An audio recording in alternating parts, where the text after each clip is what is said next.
So hello everyone, आज की इस सीरीज में मैं आपको बताने जा रहा हूं कि एक वेडिंग फिल्म इंडस्ट्री और फोटोग्राफी इंडस्ट्री में किस टाइप से वर्क होता है, किस टाइप से क्लाइंट्स मिलते हैं, किस टाइप से आप फ्रीलांसर फोटोग्राफर को हायर कर सकते हो, किस टाइप से आप अपने प्रोडक्ट्स को सेल कर सकते हो और परचेज कर सकते हो। इस सीरीज में आपको इसका पूरा का पूरा ब्रेकडाउन मिलेगा। इस सीरीज को आप कह भी सकते हो वेडिंग फिल्म इंडस्ट्री का एक्सपोज।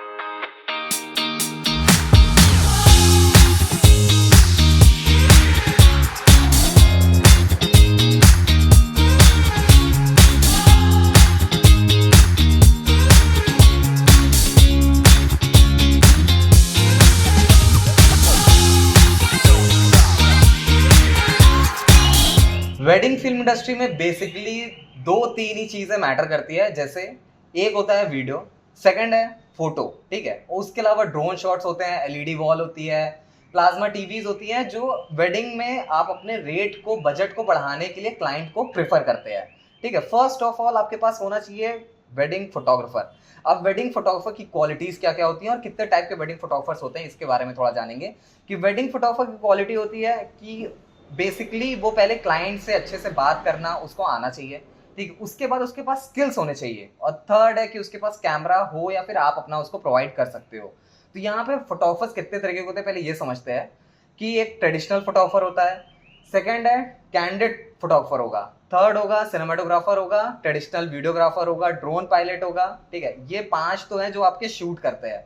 उसके अलावा हेल्पर्स होते हैं। उसके अलावा फिर अब डिलीवरी की बारी आएगी, कस्टमर डिलीवरी में आपको प्रोडक्ट्स होते हैं, ठीक। अब ट्रेडिशनल फोटोग्राफर करता क्या है? ट्रेडिशनल फोटोग्राफर का काम है कि जितने भी वहां पे गैदरिंग हो रही है, जो भी फंक्शंस हो रहे हैं, उनको ऑल ओवर पूरी तरीके से रिकॉर्ड करना उसका काम होता है, ठीक है। और यहाँ पे एक चीज और समझने वाली होती है कि ट्रेडिशनल फोटोग्राफर का काम बहुत ज्यादा होता है, लेकिन उनके रेट्स बहुत कम होते हैं। नॉर्मल सिनेमाटोग्राफर और कैंडिड फोटोग्राफर से उनके रेट्स कम ही होंगे, लेकिन उनका काम ज्यादा होगा। उसी तरीके से ट्रेडिशनल वीडियोग्राफर भी रहता है, उसका भी काम सेम ट्रेडिशनल फोटोग्राफर ही जैसा रहेगा, उसमें कुछ ऐसा चेंजेस नहीं रहते। बस ये है कि सिंपल एज इट इज उसको 3 से 10 सेकंड की क्लिप शूट करनी ही करनी है। उसमें उनका फंक्शन दिखना चाहिए, लोगों की गैदरिंग कैसी होती है, वो सारी चीज़ें दिखनी चाहिए। उसके अलावा चीज़ें और समझने वाली हैं कि एक वेडिंग में जब कोई फोटोग्राफर या सिनेमाटोग्राफर कैंडिड फोटोग्राफर की हम बात बाद में करेंगे, अभी ट्रेडिशनल की हम बात करते हैं। तो ट्रेडिशनल वालों के लिए एक होता नहीं कि गौर करने वाली बात सबसे ज्यादा कौन सी रहेगी? गौर करने वाली बात ये होती है कि वो अपने फंक्शन में किस टाइम पे पहुंचते हैं, उनका फंक्शन क्या होने वाला है, तो उनको किस हिसाब से स्टोरी रिकॉर्ड करनी है। क्योंकि एक ट्रेडिशनल फोटोग्राफर और वीडियोग्राफर एक अच्छे लेवल पे एक बिगिनर होता है। बिगिनर का क्या ही है, वो तो बस जाएगा वहां पे, कैमरा रिकॉर्डिंग ऑन कर देगा, वहां पे खेल खत्म। वहां पे जो भी एज इट इज शूट करके दे दिया वो क्लाइंट ले लेगा, बात खत्म हो जाएगी, एडिटर उसको सही कर लेगा। लेकिन उसके अलावा जो एक बेहतर, जो एक्सपीरियंस ट्रेडिशनल फोटोग्राफर वीडियोग्राफर होते हैं, जैसे मैंने आज टाइम की इतने साल में बहुत से ऐसे फोटोग्राफर ट्रेडिशनल वीडियोग्राफर देखे जो उनको शायद कम से कम 20-20 साल हो गया है, 20 साल 25 साल से वो ट्रेडिशनल फोटोग्राफी ही कर रहे हैं, मुझसे एज में डबल है, लेकिन उसके बाद भी वही कर रहे हैं। क्यों? लेकिन उनकी जो ट्रेडिशनल वीडियो या फोटो होगी, उनकी जो क्वालिटी होगी, उनके जो खींचने का तरीका होगा ना, वो एक नॉर्मल फोटोग्राफर या फिर 2-3 साल के एक्सपीरियंस ट्रेडिशनल फोटोग्राफर से बहुत अंतर होता है। पहली चीज, अब वो वहां पे अपने क्लाइंट को सेटिस्फैक्शन तो बहुत सही दे देते हैं कि क्लाइंट सेटिस्फैक्शन हो गई होगा। अब वो उस फील्ड में कितने ज्यादा लोग, कौन उनके रिलेशन में है, क्या चीजें हैं, वो सब चीजों का वो ध्यान देंगे।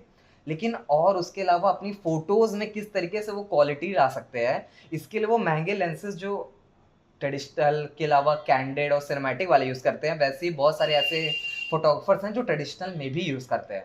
उनके बस रेट्स थोड़े बहुत ज़्यादा होने लग जाते हैं। रेट्स के बारे में हम अपनी सीरीज़ के एकदम लास्ट में बताएंगे कि क्या ही रेट्स होते हैं, क्या सिनेमैटिक वाला रेट लेता है, क्या कैंडिड वाला रेट लेता है, क्या ट्रेडिशनल वाला लेता है, क्या ड्रोन वाला लेता है, कोई एलईडी वॉल, कोई जो अपने क्लाइंट को मांग रहा है तो एलईडी वॉल के क्या चार्जेस होते हैं, क्लाइंट को हम किस तरीके से रेट देते हैं, और फ्रीलांसर से हम क्या रेट लेते हैं।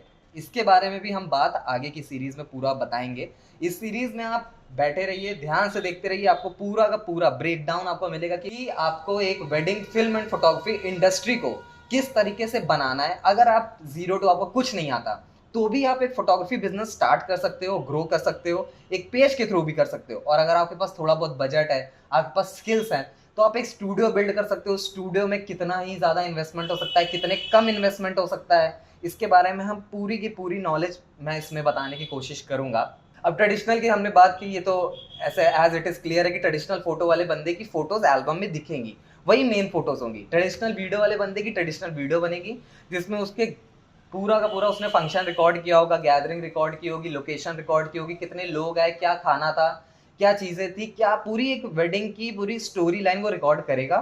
वो पूरी ट्रेडिशनल वीडियो बनेगी, 2-2.5 घंटे की हो सकती है। 2-2.5 घंटे की पूरी वीडियो क्लाइंट को एज इट इज़ एडिट करके दी जाती है, जिसके स्टार्टिंग में स्लाइड शो लगता है, ठीक है, उसके बीच में कास्टिंग लगती है। अब स्लाइड शो कास्टिंग भी एक समझने वाली बात है। स्लाइड शो जिसमें लड़का और लड़की का जो पोर्ट्रेट होगा और कपल होगा वो रिकॉर्ड हुआ रहेगा, लेकिन जो उसकी कास्टिंग होगी वो उसके फादर मम्मी से पूरी फैमिली डिस्कशन के बाद हमारे पास आती है, और उस कास्टिंग के हिसाब से हमें परफेक्टली नाम को लिखना, कोई स्पेलिंग मिस्टेक ना हो, और उसको इम्प्रूव और करने के लिए, आप अपने बजट्स को और इंक्रीज करने के लिए कास्टिंग में ही फोटोज ऐड करना, मतलब एक फोटो प्ले हो उसके साथ साथ क्लाइंट का नाम आ रहा है या फिर जो भी उसके फैमिली रिलेशन है उसके साथ से नाम आ रहा है, तो वो ज़्यादा इम्पैक्टफुल और क्रिएटिव दिखता है, ठीक है। अब पहले जो ट्रेडिशनल वीडियो बन रही थी वो तो उस टाइप की अब तो नहीं बनती, अब उससे और डिफरेंट होने लगी है, क्वालिटी वाइज इंप्रूव हो गया। पहले कैमरा होते थे, एनएक्स वगैरह यूज होते थे, तो उनकी क्वालिटी कम होती थी। 480p से सीडी रिकॉर्डिंग, डीवीडी रिकॉर्डिंग से पता नहीं कितने साल पहले ज़माना स्टार्ट हुआ, और आजकल 4K 8K तक का ज़माना है। अब इसके बाद हम बात करेंगे जो सबसे इंपॉर्टेंट आजकल की, मतलब 23 के बाद से, मतलब लॉकडाउन के बाद से मैंने इसकी डिमांड बहुत ज़्यादा देखी, क्योंकि लोगों को समय कम है।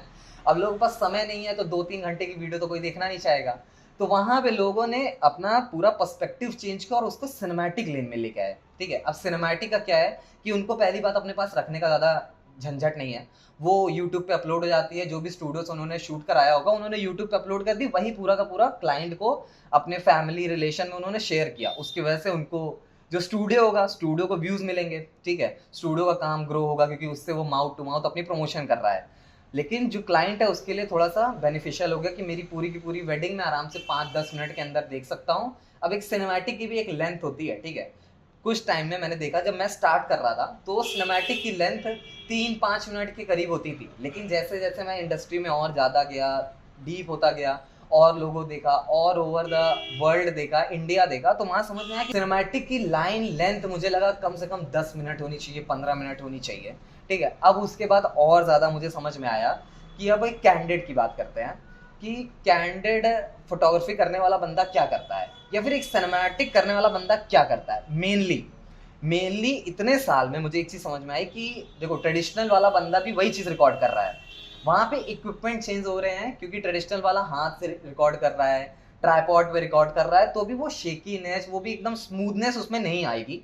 लेकिन जब एक सिनेमैटिक वाला बंदा रिकॉर्ड करता है तो वो अपने वहां पे लगाता है, अपने कैमरे के साथ लगाता है गिम्बल। गिम्बल क्या होता है? एक स्टेबलाइजर होता है, जिसकी वजह से हम किसी भी तरीके के मोशन रिकॉर्ड कर सकते हैं बिना किसी भी हैंडहेल्ड मूवमेंट के। प्रॉपर एक हमें स्मूथ फुटेज वहां मिलती है, जिसको हम स्लो करते हैं, फास्ट करते हैं, कुछ भी, तो हमें वो शेकीनेस उसमें ऐसी कोई नहीं दिखाई देगी। और वो जब फुटेज हमें एडिट के बाद क्लाइंट को देते हैं तो उसमें, क्योंकि वो एज इट इज एक मूवी का फील देती है, मूवी जितना बजट उसमें नहीं है, लेकिन फिर भी एक सिनेमैटिक वाला बंदा इतना अच्छे से काम करता है कि एक अच्छे कैमरे को, अगर वो 8K कैमरा को वो रिकॉर्ड के लिए लगा रहा है, तो वहां से एक मूवी की क्वालिटी जितना वो अचीव कर सकता है। अब उसमें ज़्यादा मूवीज़ में क्या होता है कि थोड़ा ज़्यादा लाइटिंग और बेहतर तरीके से काम करती है, वहाँ लाइट्स बहुत ज़्यादा होती हैं, बजट ज़्यादा होती है, रीटेक होता है।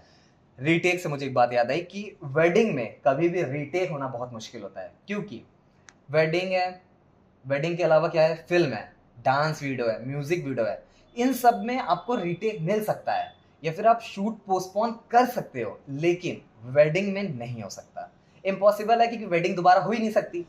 मैं अपनी फोटोग्राफी इंडस्ट्री के, वेडिंग फोटोग्राफी इंडस्ट्री के जो सिनेमाटोग्राफर्स हैं, कैंडिड फोटोग्राफर्स, उनको तो एकदम मन करता है कि यार क्या ही काम करते हैं, बहुत सही कुछ लोग काम करते हैं, कुछ लोग उतना सही नहीं काम करते, लेकिन फिर भी जितने लोग वेडिंग में काम करते हैं वो सब अपने दिमाग से इतना तेज काम कर रहे हैं, मुझे कोई लगता है कोई नॉर्मल पर्सन उतना तेजी से काम कर सकेगा।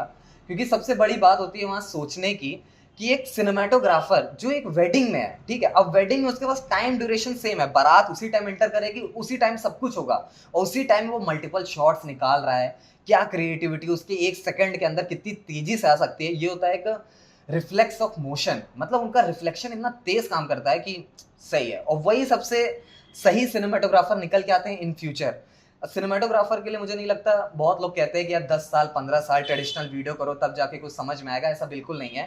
अगर आप सिनेमाटोग्राफी आप करना चाहते हो और अगर आप दिमाग में पर्सपेक्टिव लेके चल रहे हो कि आपके पास एंगल्स हैं, मोशंस है, आप अगर कहीं पर खड़े होते हो, वेडिंग में सबसे बड़ी बात, एक बात ध्यान रखना, अगर आप कहीं खड़े हो रहे हो वेडिंग में, वहां पे आपके सामने हजारों की पब्लिक है, लेकिन वो हजार की पब्लिक में कोई कुछ ऐसे पर्सन होंगे जो एक मूवमेंट दे रहे होंगे, जिसको आप कैप्चर करोगे ना तो वो आपको लगेगा कि यार मैंने वो मूवमेंट रिकॉर्ड किया जो शायद कोई नहीं कर सकता था। और वो होता भी है क्योंकि वो पूरी जिंदगी में एक ही बार आएगा, दोबारा ना वो शादी होनी है, दोबारा उस टाइप की ड्रेस पहन के वो लोग आएंगे ना ही उस तरीके का कोई मूवमेंट दोबारा रिकॉर्ड होगा या फिर वो करेंगे।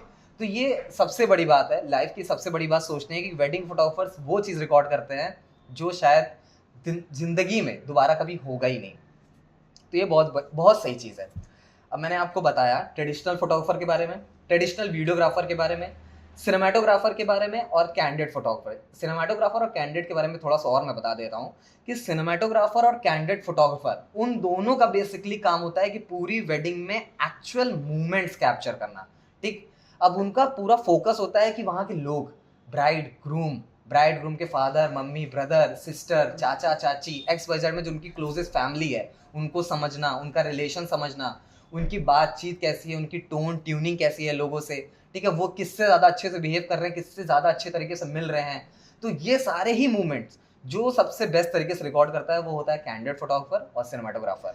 अब इसके बाद मैं आपको बताने जा रहा हूँ एक ड्रोन पायलट के बारे में। पहले तो बेसिकली कुछ नॉर्मल ड्रोन पायलट जो DJI का मैविक यूज़ करते हैं, DJI के मैविक मिनी हो गया, या फिर इस तरीके के जितने भी नॉर्मल ड्रोन्स हैं जो भी एक स्टेबल मोशन में रिकॉर्ड करते हैं, वो तो ड्रोन पायलट होते हैं। उनको अपना रिमोट चलाना है, उनको एक मोशन रेडी करना है, एक ही मोशन हर एक वेडिंग में सेम जाता है, कोई ऐसी चीज़ नहीं है।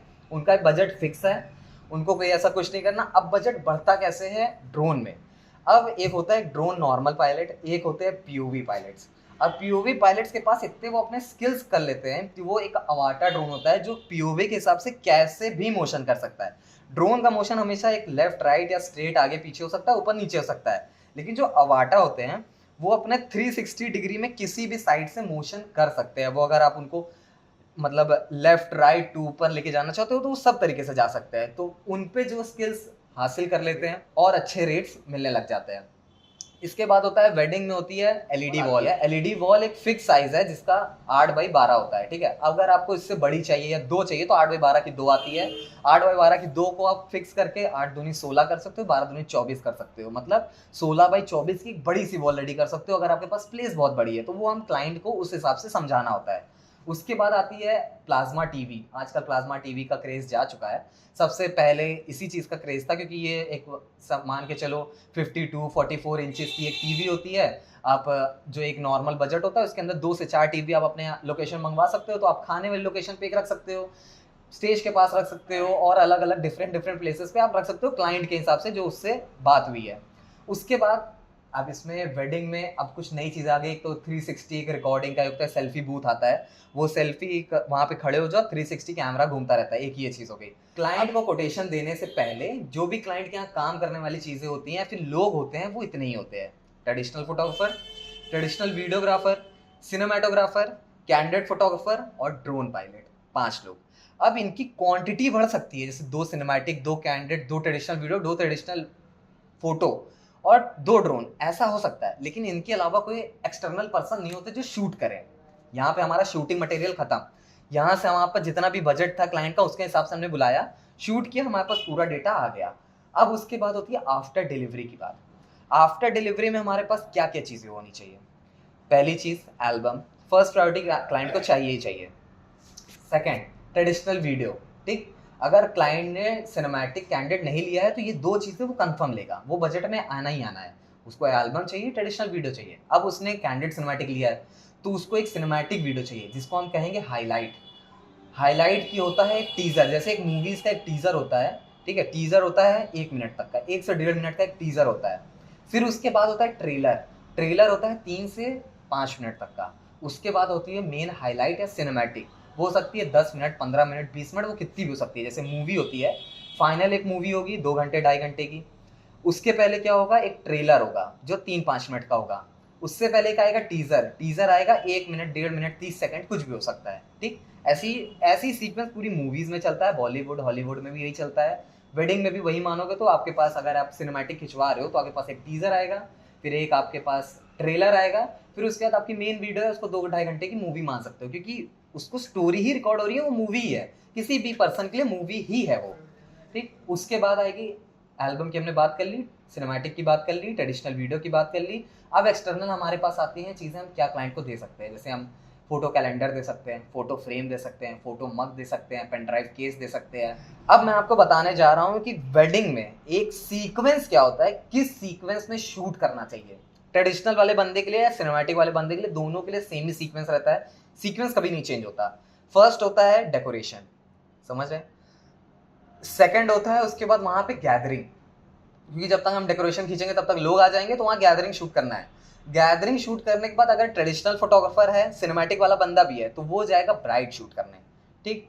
ब्राइड शूट करने के बाद में लड़के का शूट करने का आपको टाइम मिलता है तो लड़के का शूट कर सकते हैं, अदरवाइज वहाँ पे बारात आ जाएगी।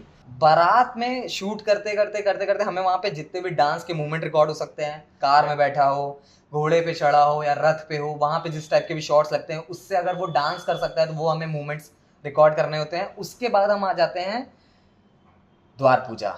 अब द्वार पूजा में ट्रेडिशनल का तो मेन ही काम रहेगा, लेकिन सिनेमैटिक वाले का भी कुछ शॉट्स रहते हैं, ज़्यादा नहीं रहेंगे, बस एक लड़की का भाई होगा, उसके पापा होंगे, वो बैठेंगे, उनके साथ थोड़ा पान खाने का, थोड़ा बहुत माला पहनने का, इस टाइप के शॉट्स होंगे, वो गले मिलने का, ये सारे शॉट्स इंपॉर्टेंट होते हैं, क्योंकि एक लड़के के लिए इंपॉर्टेंट है ना, वो ग्रूम के लिए।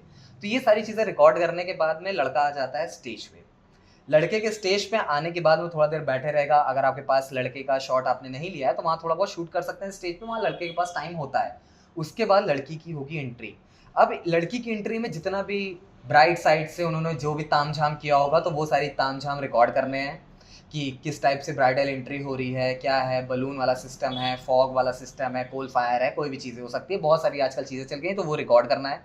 लड़की आ जाएगी, फिर जयमाल होगा, जयमाल के बाद फिर से गैदरिंग होगी, गैदरिंग के बाद में आपको टाइम मिलेगा पोर्ट्रेट करने का। आप पोर्ट्रेट करोगे किसी भी तरीके से, क्लाइंट अगर टाइम नहीं भी दे रहा है तो भी आप कोशिश करो कि आप उसकी पोर्ट्रेट करो, क्योंकि आपको एल्बम बनानी है, सिनेमैटिक वीडियो बनानी है, ट्रेडिशनल वीडियो बनानी है, तो उसमें आपको लड़का लड़की का पोर्ट्रेट होना इंपॉर्टेंट है। उसके बाद ज़्यादा कुछ नहीं बचता, लड़का लड़की खाना खाते हैं, फिर उसके बाद रात भर का पूरा मंडप चलेगा, मंडप में जो भी चीज़ें होंगी, मंडप में मोस्ट प्रोबेबली आजकल लोग सिनेमैटिक नहीं कराते, ट्रेडिशनल कराते हैं। बहुत अच्छे क्लाइंट होंगे, अच्छे लेवल पे होंगे, जिनके पास बजट होगा तो वो सिनेमैटिक कराएंगे, सिंदूर तक कराएंगे। कुछ हो सकता है अपने लड़की को लेके ज़्यादा ही इमोशनल हो तो वो कह सकते हैं कि हमें विदाई तक भी चाहिए, तो उस हिसाब से अपनी स्टोरी लाइन को सिनेमैटिक वाले को भी सोचना पड़ता है। आजकल सिनेमैटिक वाले विदाई तक भी शूट कर सकते हैं जब क्लाइंट की ऐसी रिक्वायरमेंट और बजट दिया गया हो, ठीक है। अब इसके बाद में सारे के सारे फाइनल प्रोडक्ट्स मैंने आपको बता दिए, किस टाइप से शूट होता है, किस टाइप से आपको रॉ डेटा कलेक्ट करना है, सारा का सारा आपने रॉ डेटा कलेक्ट कर दिया। अब मैं आपको बताता हूँ बिजनेस कैसे होता है यहाँ पे। अब ट्रेडिशनल फोटोग्राफर, ट्रेडिशनल वीडियोग्राफर के रेट्स सेम होते हैं, ठीक है, बहुत ज़्यादा रेट्स नहीं होंगे, मान के चलो छोटे फंक्शन और वेडिंग के हिसाब से रेट्स अलग अलग होते हैं, ठीक है। छोटे फंक्शन में रेट जो होगा उसका जस्ट डबल ही वेडिंग में होगा। अब मान के चल सकते हैं रेट, अगर बंदा फ्रीलांसर है, उसके पास खुद का कैमरा है, तो 3 से 6 हज़ार के बीच में उसका रेट हो सकता है। उसके अलावा अब ये ट्रेडिशनल फोटोग्राफर का भी रेट होगा, ट्रेडिशनल वीडियोग्राफर का भी रेट होगा, दोनों का सेम ही चलेगा, कोई इसमें कोई डिफरेंसेस नहीं होंगे। ये फ्रीलांसिंग मैं आपको बता रहा हूँ कि फ्रीलांसर्स का ये रेट होता है। उसके बाद आते हैं फ्रीलांसर सिनेमाटोग्राफर और फ्रीलांसर कैंडिडेट फोटोग्राफर। उनके रेट्स उनके कैमरे के हिसाब से फ्लक्चुएट करते हैं। अगर वो फुल फ्रेम बहुत अच्छे 5-7 लाख रुपए की किट बना के बैठे हुए हैं तो वो आपको चार्ज कर सकते हैं 12-15 हज़ार के बीच में। अब लेकिन उससे पहले उनके पास किट है, जैसे मैंने अपने एरिया में या फिर मैं अपने ही लोकेशन पे देखता हूँ कि मेरे शहर में किस टाइप से शूट होता है, तो बहुत बड़ी ऐसी किट लोग यूज़ नहीं करते, बहुत नॉर्मल बेसिक किट होती है, बहुत ज़्यादा लेंसेज नहीं होते हैं, लेकिन फिर भी उनके रेट्स 8-10 हज़ार के बीच में होंगे। क्यों? क्योंकि अगर उनके पास बहुत अच्छी किट नहीं है लेकिन फिर भी उनके पास स्किल्स इतने अच्छे हैं कि वो उस किट के साथ इतना अच्छा रिजल्ट दे देते हैं कि क्लाइंट कभी कुछ उसमें बोल ही नहीं सकता। और यहाँ सबसे ज़्यादा फोटोग्राफी में मैटर ही यही करता है कि आपके पास स्किल्स बेहतर होने चाहिए। आप ऐसे फ्रीलांसर्स को हायर करो जिनके पास किट ठीक हो, कोई प्रॉब्लम नहीं है, फुल फ्रेम किट हो, लेकिन उनके पास स्किल्स और एडिटिंग स्किल्स भी इतने अच्छे हो कि वो आपको डेटा इतना अच्छा दे दें कि आप क्लाइंट को दे के वहाँ सेटिस्फैक्शन लो, अपने क्लाइंट से फुल पेमेंट लेके ख़त्म करो। अब क्लाइंट से पेमेंट का भी समझ लो कि किस टाइप से होता है। अगर नॉर्मली कोई भी पर्सन है, कोई भी स्टूडियो पर्सन है या कोई फ्रीलांसर है, वो कोई क्लाइंट को कोट कर रहा है, तो वो एक जो भी क्लाइंट की डिमांड्स होंगी उसको लिखेगा, ठीक है। उन डिमांड्स के अकॉर्डिंगली सब लोगों को पता करेगा, फ्रीलांसर्स को पता करेगा, एल्बम की कॉस्ट पता करेगा, पेन ड्राइव सारी चीज़ों की कॉस्ट पता करेगा। उस कॉस्ट में अपना प्रॉफिट ऐड ऑन करके, वो प्रॉफिट उसका कुछ भी हो सकता है, वो उसको जोड़ के वो क्लाइंट को बताए, उस पर सेटिस्फैक्शन मिलता है, तो वो आगे अपना काम कर सकता है क्लाइंट से एडवांस लेके। लेकिन कुछ चीज़ें ये समझने वाली है कि क्लाइंट को कभी भी कोट करना चाहिए तो अपनी एक्सपेंसेस के 50% मार्जिन से प्लस ही करना चाहिए, क्योंकि आपके पास एक्सपेंसेस आएंगे, आपके पास एक कंप्यूटर होना चाहिए, आपको अगर ऑन साइट मेमोरी कार्ड की प्रॉब्लम हो गई, लाइट्स की प्रॉब्लम हो गई, किसी पर्सन को कोई प्रॉब्लम हो गई, या फिर फ्यूचर में क्लाइंट ने डेटा नहीं लिया या फिर काफ़ी टाइम ड्यूरेशन लगाई, तो फिर आपका वो बजट इतना होना चाहिए कि आपके पास जितना पैसा है उसके बाद भी आप फ्री हैंड हो, कि आपका कोई लॉस ना हो रहा। क्योंकि अगर आपने लॉस, जैसे मैं बहुत सारे ऐसे लोगों को देखता हूँ कि कुछ ऐसे फोटोग्राफर्स हैं कि क्लाइंट से इतना कम कोट करेंगे कि उनका एक्सपेंस अगर गिर रहा है 25,000 रुपये, तो वो कोट कर रहे हैं 30,000 रुपये, तो 5,000 प्रॉफिट लेके तो तुम एक हार्ड डिस्क भी नहीं खरीद पाओगे, तो वो चीज़ें मैनेजेबल नहीं होती हैं। तो यहाँ पे थोड़ा समझदारी से ही बिजनेस करना चाहिए, क्योंकि इसमें बहुत सारी ही टेंशन है। जैसे लॉसेस में मान लो कि लॉसेस में क्लाइंट ने बहुत दिन बाद डेटा लिया या बहुत दिन तक रिस्पॉन्स नहीं किया, या तो उसमें से कोई एक डेटे में करप्ट हो गया, मिसिंग हो गया, कोई डेटा डिलीट हो गया, तो ये सारे प्रॉब्लम्स होते हैं एक फोटोग्राफर्स के साथ। इन सारी चीज़ों से बचने के लिए आपको क्लाइंट को इतना बजट दे के रखना है कि अगर आपके साथ इन फ्यूचर कोई भी प्रॉब्लम आती है तो आप डेटा रिकवर कराने का आपके पास अमाउंट हो, बजट हो, या फिर एक आप कॉन्ट्रैक्ट ऐसा बनाओ कि इतने टाइम ड्यूरेशन में आपने अगर नहीं लिया तो फिर उसके बाद हमारी रिस्पॉन्सिबिलिटी खत्म हो जाती है। तो इस सीरीज में मैं आपको यही सारी चीजें बताना चाहता था कि वेडिंग फिल्म इंडस्ट्री का ब्रेकडाउन कैसे होता है। आप अपना अमाउंट जोड़ भी सकते हो, आप अपने प्रॉफिट भी गेन कर सकते हो। अगर आप एक फोटोग्राफर हो या आप एक नया बिजनेस स्टार्ट करना चाहते हो, न्यू कमर हो, आपके पास कुछ क्लाइंट्स है, आपके घर में वेडिंग है या फिर आपके आस पड़ोस में वेडिंग है, तो इस तरीके से आप लोगों से बात करो, उनको कोट करो, अपना प्रॉफिट बनाओ। एक कोशिश करो कि आपको बिना एक स्टूडियो बनाए एक ऑनलाइन पेज के थ्रू भी आप अर्निंग कर सकते हो। तो नॉर्मल अर्निंग का मुझे नहीं लगता कोई इससे अच्छा सोर्स हो सकता है, जिसमें आपको कुछ भी नहीं करना, बस आपको कुछ लोगों की टीम बनानी है, बात करनी है और पैसे कमाने हैं। नेक्स्ट वीडियो में हम मिलते हैं। नेक्स्ट सीरीज में हम कुछ और वेडिंग फिल्म इंडस्ट्री का ब्रेकडाउन देंगे, एक्सपोज करेंगे कि क्या चीज़ें होती हैं।